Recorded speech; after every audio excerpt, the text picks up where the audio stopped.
2024 का चुनावी इफेक्ट जारी है। कहीं हार की समीक्षा चल रही है, कहीं पर उपचुनाव की रणनीति। अब दूसरे दौर के दंगल में बीएसपी से भी बड़ा अपडेट यहां पर निकलकर सामने आया है। बीएसपी की तरफ से उपचुनावों को लेकर जारी स्टार प्रचारकों की लिस्ट में आकाश आनंद का नाम शामिल है, जो इस बात का संकेत है कि आकाश आनंद ने सियासत में अब फिर से वापसी की है। कितनी अहम है आकाश आनंद की वापसी, क्योंकि उन पर कार्रवाई हुई थी और पूरी कहानी अब इस रिपोर्ट के जरिए आइए हम आपको समझाते हैं।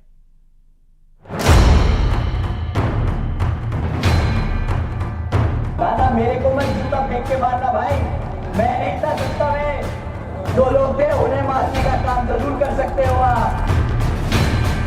धारदार बयान बने जिसकी पहचान, भाजपा नहीं चोरों की पार्टी सत्ता में रही है। सियासत के आकाश में बीएसपी के आनंद रिटर्न। जोड़ी चप्पल निकाल लीजिए, एक एक लाठी निकाल लीजिए। एक लड़का जिसमें दलित समाज को अपने भविष्य का नेता दिखाई दे रहा था, अचानक जब बीच चुनाव मायावती ने उन्हें चुनावी अखाड़े से उठाकर पर्दे के पीछे भेज दिया, तभी से आकाश आनंद के राजनीतिक भविष्य पर कयासबाजी चल रही थी। लेकिन 2 महीने भी नहीं बीते, दूसरा दंगल यानी उपचुनाव से ठीक पहले आकाश आनंद ने दमदार वापसी की है। आकाश आनंद जी का राष्ट्रीय नेशनल कोऑर्डिनेटर। जैसी उम्र वैसे ही तेवर, जोशीला अंदाज, दमदार आवाज। लेकिन अति उत्साह ने उन्हें पहली ही परीक्षा में कई ऐसे अनुभव कराए जो आगे के सियासी सफर में आकाश आनंद को बेहद काम आने वाले हैं। जैसे कि चुनाव आयोग की वो कार्रवाई जो सीतापुर में आकाश के विवादित बयान के बाद हुई थी। यूपी आज पूरे देश में नंबर 1 बन चुका है। उद्योग में नहीं, अपनी बहन बेटियों पे अत्याचार करने के लिए देश में नंबर 1 बन चुका है। लालच है ऐसी सरकार को जो अपनी बहन बेटियों को सुरक्षा नहीं दे पाती। यही वो बयान है जिसके बाद पूरे दलित समाज में आकाश आनंद छाने लगे थे। लेकिन यही वो बयान है जिसके बाद लोकसभा चुनाव में उनके हर प्रस्तावित कार्यक्रम पर पार्टी की तरफ से रोक लग गई थी। वजह थी उनका अति उत्साह, विवादित भाषण, जिसे बहन जी ने अपरिपक्व बताते हुए उन्हें चुनावी अखाड़े से दूर कर दिया था। लेकिन सवाल ये है कि अब आकाश आनंद की वापसी के मायने क्या हैं? मायावती के भतीजे के अलावा अगर आकाश आनंद की कोई पहचान बनी तो वो है उनके भाषण। दादा मेरे को मत जूता फेंक के मारना भाई, मैं नहीं था सत्ता में। जो लोग थे उन्हें मारने का काम जरूर कर सकते हो आप। 2024 में जिस यादव मुस्लिम गठजोड़ ने इंडिया ब्लॉक को यूपी में बम्पर जीत दिलाई, अगर आकाश आनंद एक्टिव रहते तो शायद मुस्लिम मतदाताओं का रुझान कुछ और होता, क्योंकि आगरा में एक भाषण से आकाश आनंद ने अपने सियासी विजन का ट्रेलर दे दिया था। उनकी सरकार ने राम मंदिर बनाया। साथियों, राम मंदिर कोई जस्टिफिकेशन नहीं है हमारी बहन बेटियों को ना सुरक्षा देने। राम मंदिर बनाया, बहुत अच्छी बात है। जब बाबरी मस्जिद बनेगी तो हम तब आपके साथ खड़े होंगे और बोलेंगे आपने हर धर्म और हर समाज को पूरा नेतृत्व देने का काम किया। आकाश आनंद को जब लॉन्च किया गया तब यूपी में उन्हें काफी अटेंशन मिल रही थी। सभी को लग रहा था कि बसपा अपने असली मूवमेंट को वापस हासिल कर पा रही है। लेकिन आकाश आनंद के कुछ बयानों ने बसपा को काफी डैमेज किया। जो सरकार अपने गरीबों का घर उजाड़े, जो सरकार उनसे उनका घर छीन ले, तो वो क्या बुलडोजर की सरकार नहीं है? आप ही बता दीजिए। बुलडोजर की सरकार है कि नहीं, आप ही बता दीजिए। माना जा रहा है कि आकाश आनंद के इन बयानों ने मायावती को नाराज कर दिया। जिस तरह की राजनीति मायावती करती रही है, उसमें आकाश आनंद की भाषा शैली मिसफिट हो रही थी। लेकिन तमाम अटकलों के बीच स्टार प्रचारकों की सूची ये संकेत दे रही है कि सियासत के आकाश में आनंद की दमदार वापसी हो रही है। Bureau report, news 18।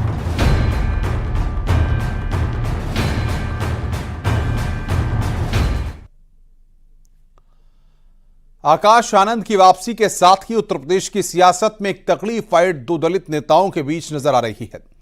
एक तरफ है बीएसपी के वारिस आकाश आनंद, तो दूसरी तरफ 2024 के चुनाव में जीत हासिल कर रिकॉर्ड बनाने वाले चंद्रशेखर आजाद। दोनों युवा नेता हैं। दोनों की सियासत बाबा साहेब और कांशीराम के विचारों के इर्द गिर्द घूमती है। सवाल यह है कि जनता, खासकर दलित समाज, किसे अपना नया नायक चुनेगी।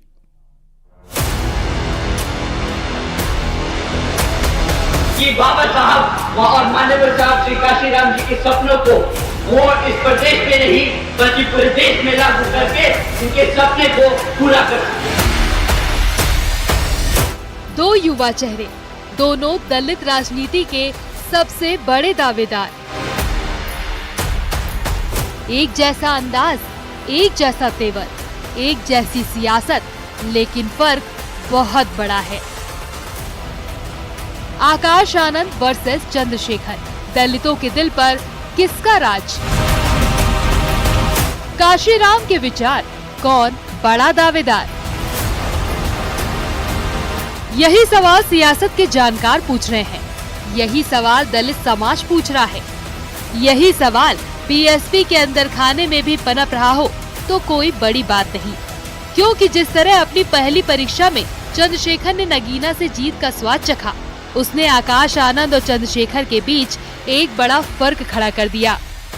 चंद्रशेखर आजाद और आकाश आनंद दोनों में बड़ा कौन? चंद्रशेखर आजाद ने जहां 2024 के लोकसभा इलेक्शन में अपने आप को प्रूव किया है कि वो बहुजन एजेंडे को आगे बढ़ा सकते हैं, वो धार दे सकते हैं और मान्यवर कांशीराम साहब की पॉलिटिक्स को आगे बढ़ा सकते हैं। वहीं आकाश आनंद की जो शुरुआती स्पीचेज हुई हैं, जो उनके भाषण हुए हैं, जो उनकी रैलियां हुई हैं, उसमें हमने देखा है कि कैसे आकाश आनंद एक एंग्री यंग मैन की तरह निखर कर आए हैं और उन्होंने जो दलितों के एजेंडे हैं उसको आगे बढ़ाने का काम किया है। तो कहीं ना कहीं बहुजन पॉलिटिक्स को आगे बढ़ाने में ये दोनों एक मेजर प्लेयर हो सकते हैं और मेरा ये मानना है कि दोनों के अपने अपने वोटर और सपोर्टर हैं। आकाश आनंद हो या फिर चंद्रशेखर, दोनों की सियासी पिच एक ही है, दलित राजनीति। यही वजह है कि एक जैसी विचारधारा की वकालत करने वाले दो युवा चेहरे एक दूसरे के खिलाफ अक्सर हमलावर नजर आए हैं। ये आदमी अपने आप को मसीहा बताता है, ये आदमी कहता है कि मैं सड़क पे उतरूंगा अपने समाज के लिए, आंदोलन करता है, झगड़ता है, लड़ता है, हमारे युवा साथियों को लेके पहुंच जाता है। फिर क्या होता है? हमारे युवा साथियों पे मुकदमे होते हैं और जैसे ही मुकदमे होते हैं वे बेचारे ढूंढते फिरते हैं कि भाई साहब हमें बचाओ। वो आदमी फिर यहाँ से छोड़ के दूसरी जगह भग जाता है, वहाँ पे आंदोलन करता है। मैं उनकी तरह ये तो नहीं कह सकता कि वो कौन है, मैं उनको जानता हूँ अच्छी तरह से। उनकी पहचान उनकी बुआ जी से, यही उनकी पहचान है कि वो मायावती जी के भतीजे। और बड़ी बात ये है कि इतिहास गवाह है कि पैसे वालों ने कभी गरीबों को इंसान माना ही नहीं। आकाश आनंद ने चंद्रशेखर को मसीहा बताते हुए बरगलाने का जो आरोप चुनाव के दौरान लगाया, जनता ने उसका जवाब वोट करके दिया। नतीजा ये रहा कि 2019 में जिस नगीना सीट पर बीएसपी काबिज थी, वहां 2024 में चंद्रशेखर पहली बार चुनाव जीते। सभी जानते हैं इस चुनाव के बाद चंद्रशेखर जी का कद पूरे उत्तर प्रदेश ही नहीं पूरे उत्तर भारत में बढ़ गया और चंद्रशेखर जी के तरफ पूरा बहुजन समाज एक आकांक्षा भरी नजरों से देखने लगा। जहां तक आकाश आनंद साहब की बात है, आकाश आनंद हम सभी जानते हैं कि जो मुद्दे लोकसभा चुनाव के प्रथम 2 फेज तक उन्होंने उठाया, वो मुद्दे बहुत ही प्रासंगिक थे, लेकिन उन्हें अचानक से साइडलाइन कर दिया गया। तो हम कह सकते हैं कि ये दोनों युवा बहुत ही ऊर्जावान है। आकाश आनंद 29 साल के युवा नेता हैं, जबकि चंद्रशेखर की उम्र 38 साल है। सियासी अनुभव की बात करें तो आकाश आनंद को अभी 2 साल भी सक्रिय राजनीति में पूरे नहीं हुए, लेकिन चंद्रशेखर पिछले 8 सालों से जमीन पर पसीना बहा रहे हैं, सड़क पर उतरकर दलितों के लिए आवाज उठाते रहे हैं। ये अलग बात है कि आकाश आनंद ने लंदन से MBA किया है, जबकि चंद्रशेखर ने कानून की डिग्री ली है। दोनों ही नेताओं की 2024 में पहली परीक्षा थी। बीएसपी तो एक भी सीट नहीं जीत पाई, लेकिन चंद्रशेखर ने नगीना से खाता खोलकर अपनी पहली परीक्षा पास कर ली है। अब दोनों नेताओं में से दलित समाज किसे अपना भविष्य का नेता चुनेगा, ये देखना भी कम दिलचस्प नहीं रहने वाला है। वैसे भी चंद्रशेखर और आकाश आनंद में जमीन आसमान का फर्क है। आकाश आनंद ने बीएसपी की पिच पर आसमान एंट्री ली, यानी उन्हें जमीन पर संघर्ष का कोई खास अनुभव नहीं है। जबकि चंद्रशेखर जनता के लिए जनता के बीच हक की लड़ाई लड़ते हुए कई बार जेल भी गए, लाठियां भी खाई और वक्त आने पर इंसाफ की जंग भी जीती। शायद इसी में काशीराम की सियासत के वारिस की कहानी छिपी है। Bureau report, news 18।